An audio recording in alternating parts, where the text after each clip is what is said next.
electrical activities or electrical erection works. I think life is a learning process. We always learn from our experience. On top of that, as this is a new technology,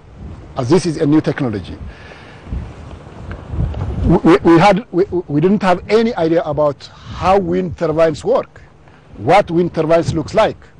Now we feel them, we touch them, and we know what is the inside and the outside, how it's working, what is challenge it is. So I can say that we really have a good chance to learn and to develop ourselves. Now, okay guys, you can go up.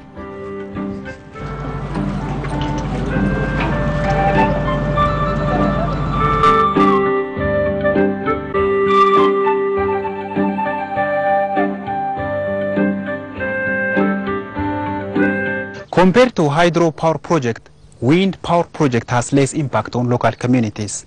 For example, if we take a Shogoda wind farm project, the major impact is the loss of farmland which is needed for the construction of wind turbine towers, roads and office buildings. According to officials, these affected local people have been compensated.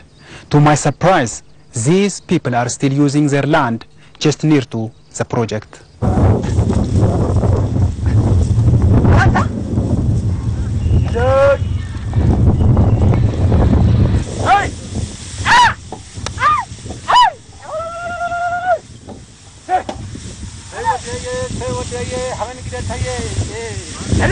There is no single individual who are displaced by the sake of this project, but some of, or maybe most of the people around here have given up their land to the project. So there is, for the land use for the project, there is a regulation, there is a law, a regulation, procedures from the federal government and by the regional government. All compensations have been done based on these regulations and procedures accordingly, and then we have no complaint, by the way. So far, I think we have paid about for about 800 people, no matter whether it is small or big, but there is no single complaint with regards to this compensation. So I can say that, I can assure you that it is well done and well taken.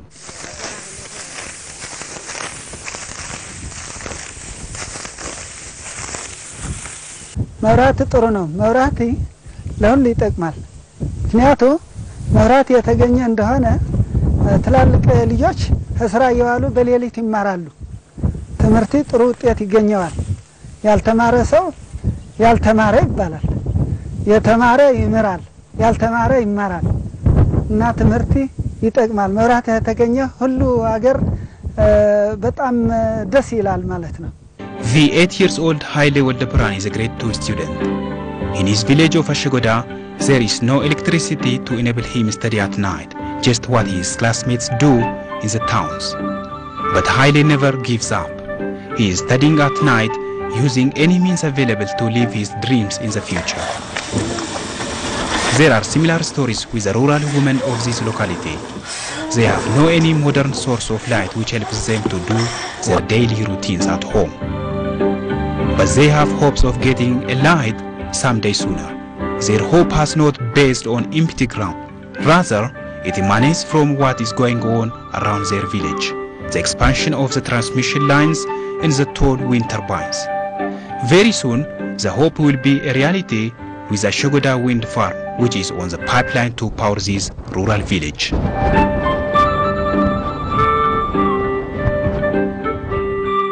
Right now, one of problem in Ethiopia is a shortage of energy, and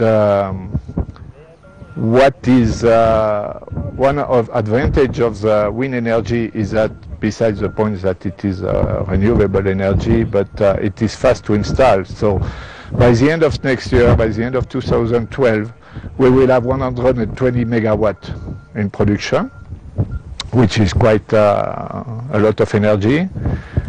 And Ethiopia has a very ambitious plan of production of energy. Ethiopia wants to export energy, so they are building some dams water dams to produce energy, like the Millennium Dam. But this takes years. The advantage of this type of project is that it takes just a couple of years. As one of the major clean energy sources, wind farms are environmentally friendly. The turbines have significant contribution to combat climate change by producing clean power. Environmentally, this technology is friendly. No emission of carbon dioxide, no emission of other gases, which is hazardous for the environment. Our economy, especially Ethiopian economy, is dependent on the agriculture. So the agriculture is dependent on the weather condition. So Ethiopia, most of the time affected by the drought. So this is the cause of climatic change, environmental changes. So we have to protect our environment because our environment is our life. Our life depends on agriculture. So this is a good to show to protect the environment. These wind turbines are not noisy. I don't think that we take the same technical constraint to set up our wind farms that we do in Europe, which they are not supposed to be closer than 500 meters of villages. Okay, so not to bother the local people with noise. I don't see that in such a place, I don't see it disturbing to have some wake. It is my opinion. Probably some other people will have another opinion. The impact will depend on the scale of the wind farm itself. It can have minor negative impacts, as for example, downstream downwind of the farms, there could be a minor increase in the temperature of the air.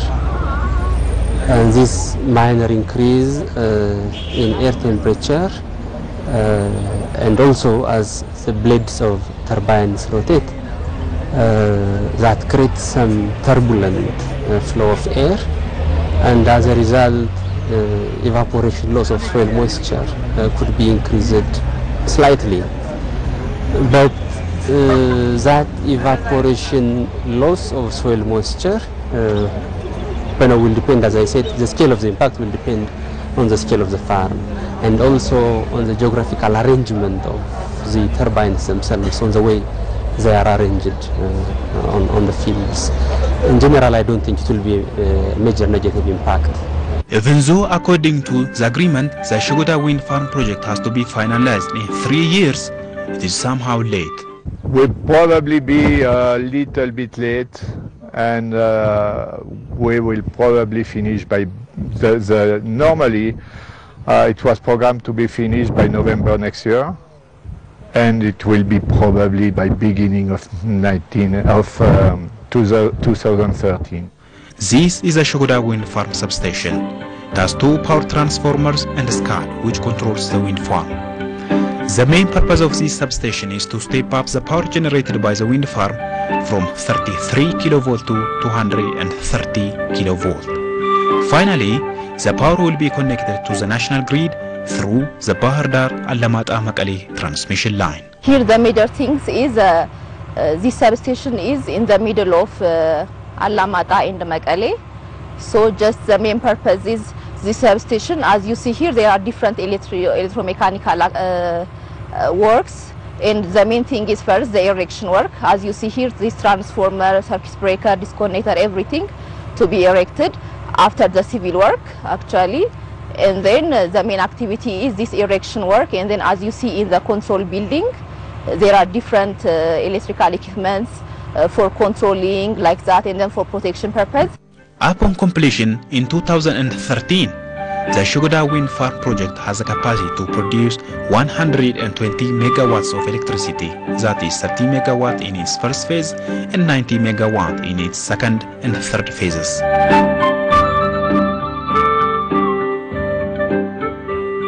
Wind power began to be used widely as a source of energy in 1990. But for Ethiopia, it is a new experience.